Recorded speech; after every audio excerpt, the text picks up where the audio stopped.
आज विषय बहुत गंभीर है।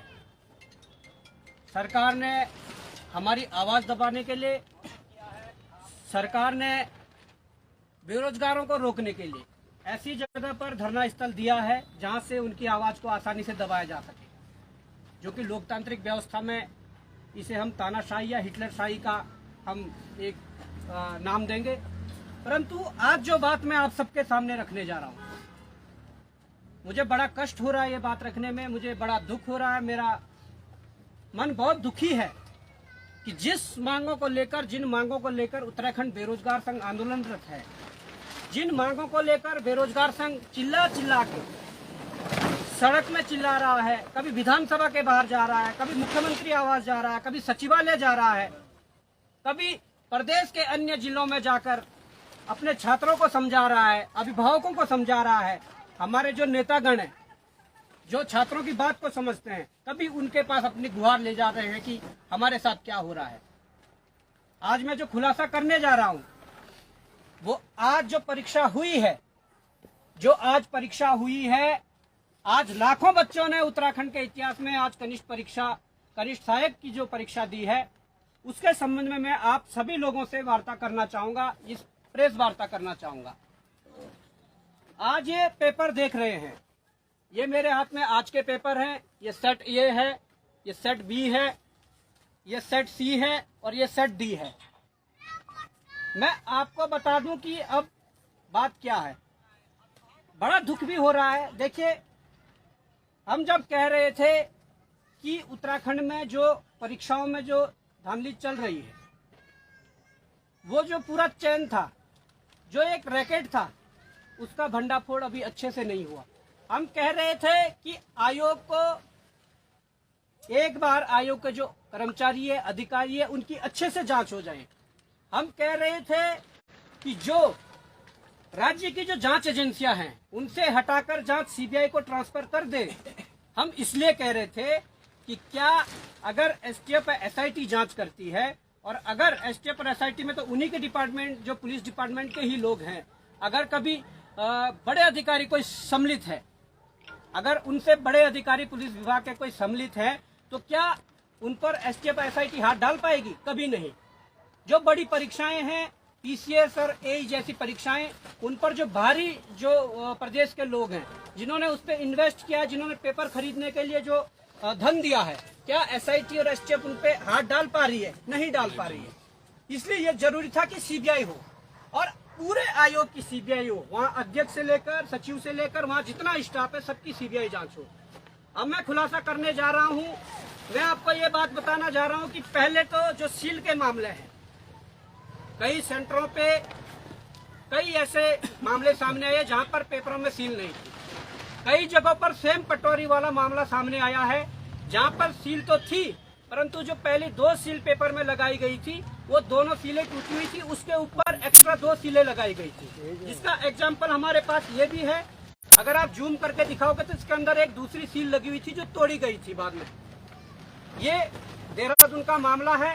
परंतु सील वाला मैटर छोड़ के, या आप ये जो संख्या देख रहे हैं, प्रश्न पत्रिका जो क्रमांक है, वो क्रमांक और जो ओएमआर का क्रमांक होता है, वो सेम होता है।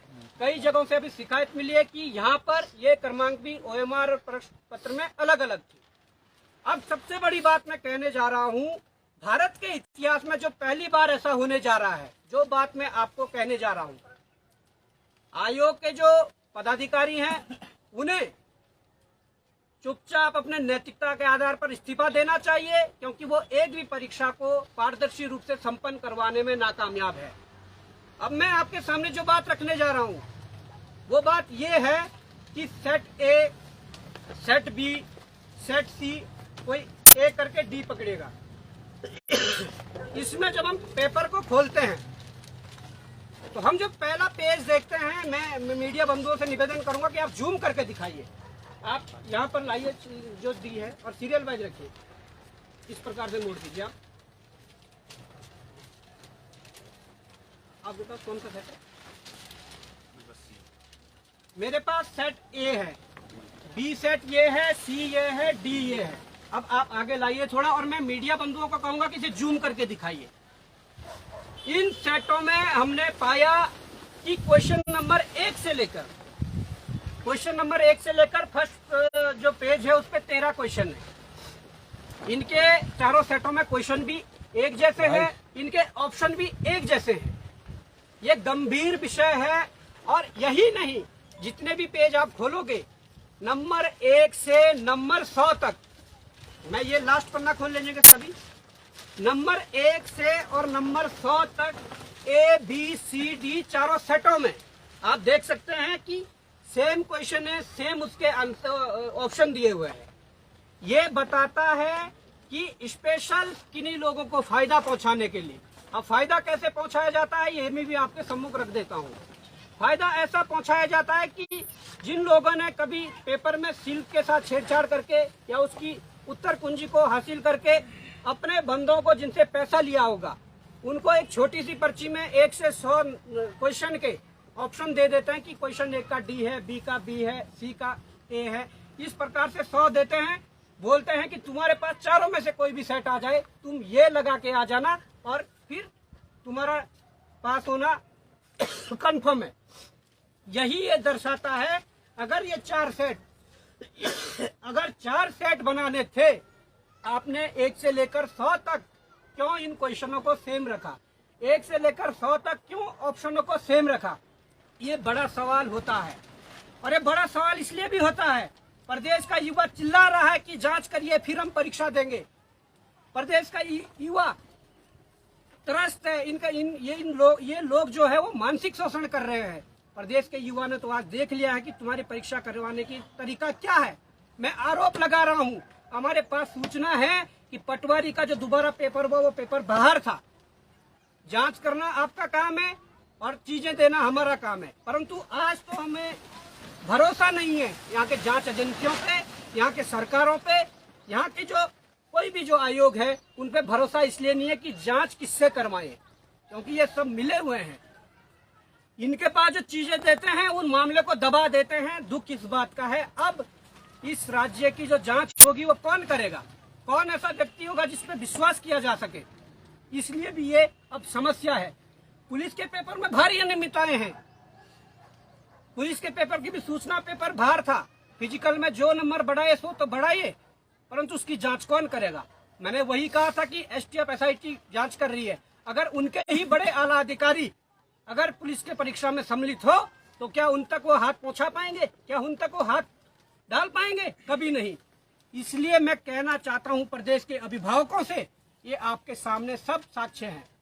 हम कोई हवा में बात नहीं कर रहे, हम साक्ष्यों के साथ बात कर रहे हैं। भारत के इतिहास में पहली बार ऐसा हुआ है कि 4 सेट दिए गए ABCD और चारों सेटों में 1 से लेकर 100 क्वेश्चन सेम है और ऑप्शन भी सेम है। जबकि सेट में 100 क्वेश्चन तो एक जैसे होते हैं, परंतु अलग अलग सेटों में जिस क्वेश्चन का कोई सीरीज 1 होगा, दूसरे में 20 होगा, 15 होगा, इस तरीके के होते हैं। परंतु इन लोगों ने सॉफ्ट टारगेट करवा के लोगों को फायदा पहुंचाया है। अब ये जांच का विषय है, पर सबसे बड़ी बात यह है, अब इस प्रदेश का मुख्यमंत्री इस्तीफा देगा या इस आयोग के अध्यक्ष सचिव या और जो पदाधिकारी वो इस्तीफा देंगे? क्या नैतिकता के आधार पर इस्तीफा नहीं देना चाहिए? आप एक पेपर भी सही से नहीं करवा पा रहे, ये हमारा आरोप है और ये जांच का विषय है। कैसे हुआ, क्या हुआ, अब इस पर मुझे उम्मीद है कि प्रदेश का युवा समझ रहा है। आप अपने आस पड़ोस में जाकर चारों सेट देखिए, चारों सेट में सेम क्वेश्चन है। उसके बाद आप तय कीजिए कि गलत कौन है, सही कौन है। जो आरोप लगाते हैं कि राजनीति कर रहे हैं, जो आरोप लगाती है सरकार कि ये लोग गुमराह कर रहे हैं, तो आप ये जान लीजिए गुमराह सरकार कर रही है, गुमराह आयोग कर रहा है, गुमराह बेरोजगार संघ कर रहा है। ये आपको तय करना होगा। ये धरना स्थल एकता विहार में हम बैठे हुए हैं, यहाँ रात दिन बैठे हुए हैं। अब आप देख लिए, अपने भविष्य को यदि सुरक्षित करना है तो आइए। जब तक हम फिर से सड़कों पर नहीं उतरेंगे या जब तक इनको सबक नहीं सिखाएंगे, तब तक ये हमारे साथ ऐसा छलावा करते रहेंगे। धन्यवाद।